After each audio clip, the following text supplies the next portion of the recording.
राजनाथ सिंह प्रधानमंत्री आवास से निकल चुके हैं। पीएम आवास पर रक्षा मंत्री और प्रधानमंत्री के बीच करीब 40 मिनट तक मीटिंग चली है। इस हाई लेवल मीटिंग में पीएम मोदी और राजनाथ सिंह के साथ एनएसए अजीत डोवल भी मौजूद थे। पहलगाम आतंकी हमले के बाद हो रहे डेवलपमेंट के बीच मीटिंग काफी अहम है। मीटिंग में क्या क्या फैसला लिया गया, थोड़ी देर में इसकी डिटेल भी सामने आना शुरू हो जाएगी। लेकिन ऐसे वक्त में देश के प्रधानमंत्री से रक्षा मंत्री मिले हैं और एनएसए भी साथ में रहे, जब पहलगाम को लेकर भारत किसी बड़े एक्शन की तरफ इशारा कर रहा है। पाकिस्तान में जो है वो बौखलाहट देखने को मिल रही है। तो क्या कुछ बड़े फैसले हुए हैं इस बैठक में, ये सबसे बड़ी बात है। देवेंद्र पाराशर मेरे सहयोगी इस वक्त जुड़ गए हैं ज्यादा जानकारी के साथ। देवेंद्र, 40 मिनट तक ये बैठक चली है। इस बैठक में किन बातों पर चर्चा हुई है? पाकिस्तान के खिलाफ क्या प्लान भारत की तरफ से बनाए जा रहे हैं? तो ये दो इशू है जिसके बारे में समझा जा सकता है कि वहाँ पे ये बातचीत रही होगी, और ये सिर्फ एक अंडरस्टैंडिंग है क्योंकि आधिकारिक तौर पे अभी तक कोई भी जानकारी नहीं दी गई है। और क्योंकि आज राफेल मरीन का डील हो रहा है, औपचारिक तौर पर उस पर मुहर लग रही है और एक तरह से आप कहेंगे साइनिंग सेरेमनी हो रही है, तो उसको लेकर कुछ बातचीत हुई होगी। इसके अलावा जो मौजूदा सिनेरियो है पहलगाम हमले के बाद भारत पाकिस्तान के बीच सीमा रेखा पे, उसके भी बारे में निश्चित तौर पर रक्षा मंत्री के द्वारा अपडेट किया गया होगा प्रधानमंत्री को। ये बातचीत हुई होगी कि आगे हमें क्या कुछ करना है और जो जवाब देना है वो हमें किस प्रकार का जवाब देना है, उसके लिए हमारी तैयारी कैसी है, कौन सी चुनौतियां हैं और उन चुनौती के लिए क्या कुछ रणनीति अख्तियार की जा रही है। इन सारी चीज़ों पर विस्तार से बातचीत हुई होगी। लेकिन समझा जा सकता है कि मामला क्योंकि इतना संवेदनशील है कि जब तक और जितनी जानकारी आधिकारिक तौर पे ना दिया जाए उसके अलावा कुछ और चीज़ बात नहीं किया जा सकता। लेकिन निश्चित तौर पे एक बेहद हाई प्रोफाइल बैठक ऐसे समय में है जब भारत आतंकवाद की चोट एक सख्ते सहने के बाद एक मुंहतोड़ जवाब देने की कोशिश में लगा हुआ है कोई, और उसकी तैयारी कर रहा है। और उन परिस्थितियों में अगर रक्षा मंत्री प्रधानमंत्री के बीच बैठक हो रही है तो समझा जा सकता है कि एक बैठक इतनी खास रही होगी। बिल्कुल, देखिए लगातार भारत जब से ये आतंकी करतूत सामने आई है लगातार अपने तेवर दिखा रहा है, अपने कड़े तेवर दिखा रहा है, और भारत अपने एक्शन से बता रहा है कि एक भी कायराना करतूत को अब भारत बर्दाश्त नहीं करेगा। पाकिस्तान की एक भी हरकत को भारत अब बर्दाश्त नहीं करेगा। इसलिए पहले डिप्लोमेटिक स्ट्राइक की गई, पानी रोक दिया गया पाकिस्तान का। इसके बाद लगातार आतंकियों की कमर तोड़ी जा रही है, आतंकियों को चिन्हित किया जा रहा है, उनके खिलाफ ऑपरेशन चलाया जा रहा है। तो दूसरी तरफ दिल्ली में यानी कि राजधानी में अगर देश के प्रधानमंत्री, रक्षा मंत्री और एनएसए एक साथ बैठकर बातचीत कर रहे हैं तो डील को लेकर भी बातचीत है। लेकिन इसके अलावा पाकिस्तान के खिलाफ क्या बड़े एक्शन लिए जा सकते हैं, इन तमाम बातों को लेकर लगातार जो चर्चाएं हैं वो चल रही है। मनीष, और सबसे ज्यादा जो बौखलाहट है पाकिस्तान में, या मैं डर कहूं या मैं घबराहट कहूं, वो तो राफेल एम की वजह से है, मारक क्षमता राफेल एम की। और जब वो शामिल हो जाएगा तो हमारी नेवी की जो ताकत है वो कितनी बढ़ जाएगी, ये जरा समझाइए। प्राची, आज ये बड़ा दिन है क्योंकि भारतीय नौसेना के लिए रफाल मरीन एक उनकी ऑपरेशनल कैपेबिलिटी यानी अरेबियन सी और साथ में इंडियन ओशन रीजन में जो भारतीय नौसेना का दमखम है उससे और आगे बढ़ेगा। और यही वजह है कि पाकिस्तान इस बात से भी काफी बौखलाया हुआ है। भारतीय नौसेना के लिए रफाल मरीन एक 4.5 जनरेशन फाइटर एयरक्राफ्ट है और जो आसानी से करीबन 50,000 फीट से ऊंचाई पर ये उड़ान भर सकता है 1.2 मैक की स्पीड। इस वक्त एक बड़ी खबर मनीष बता देती हूँ, आज बड़ा दिन है। और बड़ा दिन क्यों? क्योंकि लगातार बैठकों का दौर जो है वो जारी है। दोपहर 3 बजे पार्लियामेंट हाउस एनेक्सी में बैठक, आज दोपहर 3 बजे पार्लियामेंट्री स्टैंडिंग कमेटी की बैठक है। डिफेंस पार्लियामेंट्री स्टैंडिंग कमेटी की जो मीटिंग है वो आज होगी। तो आज बड़ा दिन है भारत के लिहाज से, आज कुछ बड़े फैसले भारत ले सकता है। और इसी से पाकिस्तान में लगातार जो बौखलाहट है, जो डर है, वो साफ तौर पर देखने को मिल रहा है। क्योंकि प्रधानमंत्री नरेंद्र मोदी से रक्षा मंत्री का मिलना और उसके बाद ये खबर सामने आना कि 3 बजे भी एक अहम बैठक होने जा रही है। देवेंद्र, और क्या जानकारी है आज जो बैठक अब 3 बजे होने वाली है उसको लेकर?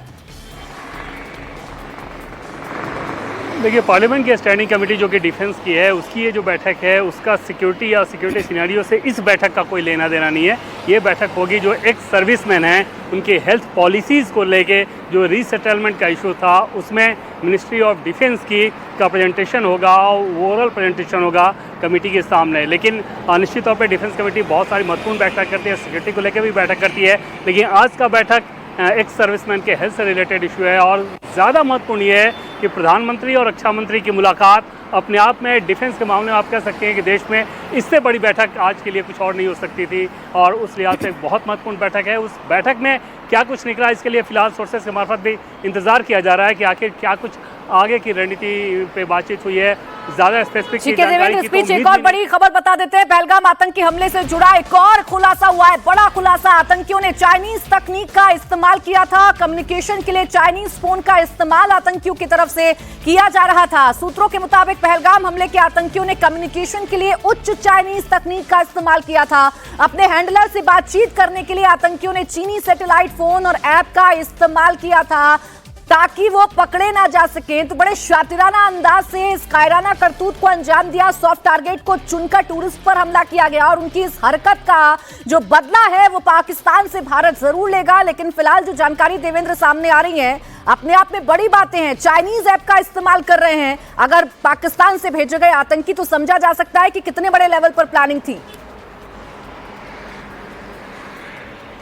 बिल्कुल प्राची, रॉ और आईबी के साथ टॉप लेवल की जो बैठक हुई थी, उस बैठक में बाकायदा ये सवाल आया कि अगर आतंकवादियों ने इतनी बड़ी वारदात को अंजाम दिया तो उनका कम्युनिकेशन बहुत बड़े लेवल पर रहा होगा, तो फिर उस कम्युनिकेशन को हम लोग ट्रैक क्यों नहीं कर पाए। सोर्सेज के द्वारा हमें जो जानकारी मिली उसमें यह बताया गया खुफिया एजेंसियों के द्वारा कि लोकल इंफ्रास्ट्रक्चर कम्युनिकेशन का जो मेथड जो मीडियम है उसका इस्तेमाल आतंकवादियों ने नहीं किया, बल्कि चीनी सैटेलाइट फ़ोन का इस्तेमाल किया और चीन के ऐप का ही इस्तेमाल किया, जो कि इनक्रिप्टेड होता है, एंड टू एंड इनक्रिप्टेड होता है। मिली सेकंड में उसमें कई बार कम्युनिकेशन होता है, चाहे वीडियो हो या दूसरी चीज़ें। तो उस लिहाज से उसको हैक करना, उसको ट्रैक करना संभव नहीं था, और ये एक बड़ी अड़चन थी। और उसके बाद इसके काट के तौर पे ये भी बातचीत हुई है मीटिंग में, जो हमें सोर्सेज के द्वारा जानकारी मिली कि ज़्यादा से ज़्यादा ह्यूमन इंटेलिजेंस पे जोर देने की ज़रूरत है कश्मीर के उस रीजन में जहाँ पर आतंकवादी अब चीनी ऐप, चीनी सैटेलाइट फ़ोन का इस्तेमाल कर रहे हैं। और चीनी ऐप, चीनी सैटेलाइट फ़ोन के इस्तेमाल का मतलब सीधा समझा जा सकता है कि पाकिस्तान की फ़ौज ये सारी चीज़ें आतंकवादियों को मुहैया कराकर भेज रही है, क्योंकि उनको पता है कि भारत तकनीक के मामले में बड़ी ताकत है और वहाँ पर भारतीय एजेंसियों के पास भी वो सारी चीज़ें हैं। तो उसके काट के तौर पे चीनी ऐप, चीनी सैटेलाइट फ़ोन का इस्तेमाल किया जा रहा है। बिल्कुल, पाकिस्तान ये जानता तो है कि उसने कायराना करतूत को अंजाम तो दे दिया, उसने निहत्थे टूरिस्ट की जान तो ले ली, लेकिन अब भारत कोई बड़ा एक्शन लेगा। और इस बीच बड़ी खबर यह है कि पहलगाम टेरर अटैक की एनआईए जांच कर रही है। बड़ी खबर यह है, खुलासा एक और ये हुआ है कि पहलगाम में हमले के वक्त आतंकियों के 10 से ज्यादा मददगार उनके संपर्क में थे। 10 से ज्यादा ओवरग्राउंड वर्कर आतंकियों से चैट कर रहे थे। ये ओवरग्राउंड वर्कर अनक्रिप्टेड ऐप के जरिए आतंकियों से बातचीत कर रहे थे। तो जिस लोकल सपोर्ट की बार बार बात की जा रही है कि कोई मुखबिर होंगे जो लगातार आतंकियों को जानकारी पहुंचा रहे थे, तो 10 ऐसे लोग जो हैं उनके बारे में जानकारी मिल रही है जो पहलगाम के गुनहगार हो सकते हैं, जो पहलगाम के आतंकियों की लगातार मदद कर रहे थे। मंसूर, अब ये जो लोकल सपोर्ट या फिर 10 ग्राउंड वर्कर की बात हो रही है, इस तक कैसे पहुंचने की कोशिश सुरक्षा बलों की तरफ से की जा रही है?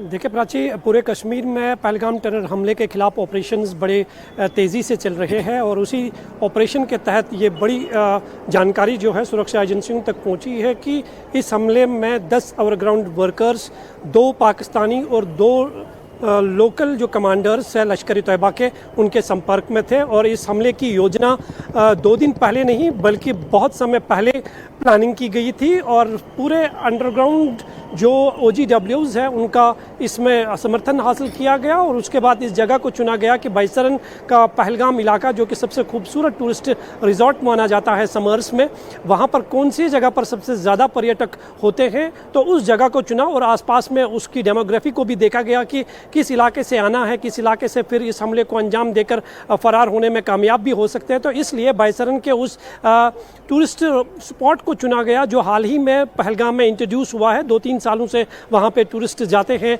हालांकि वहाँ पे या तो घोड़े के ज़रिए जा सकते हैं या फिर बाई फुट आप जा सकते हैं। काफ़ी खूबसूरत जगह है। वहाँ का वातावरण, वहाँ का जो खुशगवार माहौल है, पर्यटक वहाँ जाना इसीलिए पसंद करते हैं। और जिस दिन ये हमला अंजाम हुआ है वहाँ पर करीबन 2 से 2,500 पर्यटक मौजूद थे और उसी का फायदा उठाकर मिलिटेंट्स जंगलों के रास्ते से वहां तक पहुंचे और बाद में इस हमले को अंजाम दिया। पूरे सिस्टम को अब नेस्तनाबूद मंजूर किया जाएगा। इस बीच एक और बड़ी खबर है, पहलगाम में बेगुनाह हिंदुस्तानियों का खून बहाने वाले आतंकियों को सजा देने के लिए सुरक्षा बल लगातार सर्च ऑपरेशन चला रहे हैं। आतंकियों के एक एक हाइड आउट को तलाशा जा रहा है, door to door search operation किया जा रहा है। बड़ी खबर यह है कि अनंतनाग के जंगलों में आतंकियों के छिपे होने की खबर सामने आ रही है। सुरक्षा बलों ने अनंतनाग के जंगलों को 4 बार आतंकियों को स्पॉट किया गया। इन जंगलों में आतंकियों और सुरक्षा बलों के बीच में फायरिंग भी हुई है। तो अब वो आतंकी जिन्होंने इस कायराना करतूत को अंजाम दिया वो बहुत ज्यादा दूर नहीं है सुरक्षा बलों के निशाने से, क्योंकि 4 बार उनको जंगलों में स्पॉट कर लिया गया है। मंजूर, इस इलाके के बारे में आप बताइए। सेना लगातार सर्च ऑपरेशन चला रही है क्योंकि प्राथमिकता तो यही है कि पहले उन 4 आतंकियों को पकड़ा जाए जिन्होंने निहत्थे टूरिस्ट की जान ली है। बिल्कुल प्राची, ऑपरेशन बड़े पैमाने पर तेज़ी है। हज़ारों जवान उन जंगलों में रात और दिन लगातार उन मिलिटेंटों की तलाश कर रहे हैं। हालांकि पिछले 6 दिनों में अब तक 2 बार जो है मिलिटेंटों को देखा गया है। एक बार एक्सचेंज ऑफ फायर भी हुआ, लेकिन घने जंगल है और छोटी छोटी वहाँ पे हिडन केव्स है जहाँ पर मिलिटेंट अपना शेल्टर बनाए हुए हैं। इसलिए इस ऑपरेशन में काफ़ी समय लग रहा है, काफ़ी दिक्कतें सुरक्षा बलों को उठानी पड़ रही है। लेकिन हर एंगल से इस पूरे ऑपरेशन को देखा जा रहा है, कहीं सिक्योरिटी फोर्सेस को और कोई नुकसान ना हो। भले ही इस ऑपरेशन में और ज़्यादा समय लगे, लेकिन यही कोशिश है कि मिलिटेंट इन जंगलों से ज़्यादा दूर तक फरार होने में कामयाब ना हो सके। इसलिए क्योंकि ये पहाड़ियाँ जो है, ये जंगल का जो एरिया है, ये चंदनवाड़ी से लेकर पहलगाम से लेकर कोकरनाग और फिर साउथ कश्मीर के जो इलाके हैं, पीर पंजाल का जो रेंज है, वहाँ से किश्तवाड़ और पुंछ राजौरी को कनेक्ट करते हैं। इसलिए इन सभी जंगली और इन पहाड़ी इलाकों में सुरक्षा बलों ने अपने जवानों की तैनाती की है और इन मिलिटेंटों को किसी भी तरह का भागने का मौका नहीं देना चाहते हैं। इसलिए ऑपरेशन जो है वो बड़े पैमाने पर जारी है। डेमोग्राफी का फायदा ये आतंकी उठाने की कोशिश करते हैं, लगातार छिपने की कोशिश करते हैं मंजूर, लेकिन इस बार सुरक्षा बलों के निशाने से आतंकी बच नहीं पाएंगे। 4 बार इनको स्पॉट किया गया है, फायरिंग भी हुई है, बहुत जल्दी आतंकी पकड़े जाएंगे। इस बीच पाकिस्तान की बौखलाहट कैसे बढ़ी है? लाइन ऑफ कंट्रोल पर पाकिस्तान की तरफ से लगातार सीज फायर का उल्लंघन किया जा रहा है। भारत के संभावित हमले के डर से पाकिस्तान लगातार फायरिंग कर रहा है। बड़ी खबर है कि पाकिस्तान की तरफ से एलओसी पर फिर फायरिंग शुरू हो गई है। पाकिस्तान ने लगातार 5वें दिन लाइन ऑफ कंट्रोल पर फायरिंग की है। ये फायरिंग कुपवाड़ा और पुंछ सेक्टर की पोस्ट पर की गई है। पाकिस्तान की तरफ से एलओसी पर लगातार छोटे हथियारों से गोलीबारी की जा रही है। एलओसी पर पाकिस्तान अभी multiple grenade launcher, machine gun, medium machine gun, light machine gun का इस्तेमाल कर रहा है। तो वहीं भारतीय सेना भी जवाबी कार्रवाई कर रही है। पाकिस्तान को मुंहतोड़ जवाब दिया जा रहा है। फिलहाल अभी जान माल के नुकसान की खबर नहीं है, लेकिन पाकिस्तान कैसे बौखलाया हुआ है, कैसे डर से थर-थर कांप रहा है, अंदाजा इसी बात से लगा सकते हैं कि उसके बस में कुछ नहीं तो वो सिर्फ एलओसी पर फायरिंग कर रहा है। पाकिस्तान ने लगातार 5वीं बार एलओसी पर फायरिंग की है।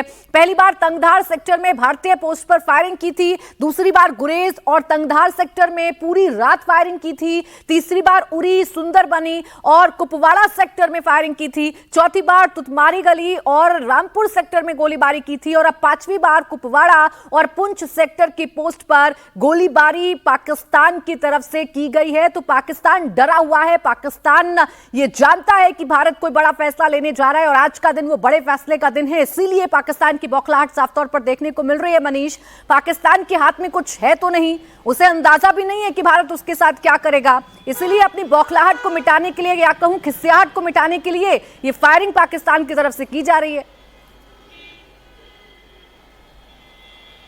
प्राची, ये बौखलाहट और डर के साथ साथ जो पाकिस्तानी इस समय सीनियर ऑफिशियल्स हैं, उन्होंने जो फॉरवर्ड डिफेंसेस हैं, यानी जो उनके बंकर हैं, उसको मजबूत किया है। साफ निर्देश दिया है पाकिस्तानी आर्मी के जवानों को कि वो बंकर के अंदर रहें, बाहर ना घूमें। जो झंडे लगे हुए हैं बंकर्स पे, उनको उतार लिया है और एक्स्ट्रा डिप्लॉयमेंट करते हुए एसएसजी कमांडो हो या फिर उनके रेगुलर फोर्स, उनको डिप्लॉय किया है, वो भी रेंजर्स के कपड़ों में और साथ में सिविल लोगों की शील्ड लेकर। पाकिस्तानी आर्मी के लोग जो सिविल गांव हैं पीछे की तरफ, उनमें रह रहे हैं और वहां पे उन्होंने अपना गन सिस्टम लगाया है। उसकी वजह क्या है? उसकी वजह है ये पूरा लाइन ऑफ कंट्रोल पर भारतीय भारतीय सेना का पूरा सशक्त पहरा है। उसके अलावा यहां पे मजबूती के साथ पाकिस्तानी आर्मी के सीजफायर वायलेशन का जवाब दिया जा रहा है। कल देर रात कुपवाड़ा के करीबन 4 से 5 फॉरवर्ड लोकेशंस पे पाकिस्तान के द्वारा, जिसमें गढ़ी हबीबुल्ला, हलन शुमाली, आलियाबाद, चकोटी और जो चेलाबंडी का एरिया है, वहां से इन्होंने फायर किया और भारतीय सेना ने इसका जवाब दिया। कश्मीर के साथ साथ जम्मू के इलाके में जो पुंछ का एरिया है, जहां पे भट्टल है, कहूटा है, फॉरवर्ड कहूटा, इन पोस्टों से भी पाकिस्तान ने एंगेजमेंट के तौर पर अपनी LMG राउंड फायर किए। उसकी 2 वजह हैं। पहला, पाकिस्तान को डर सता रहा है कि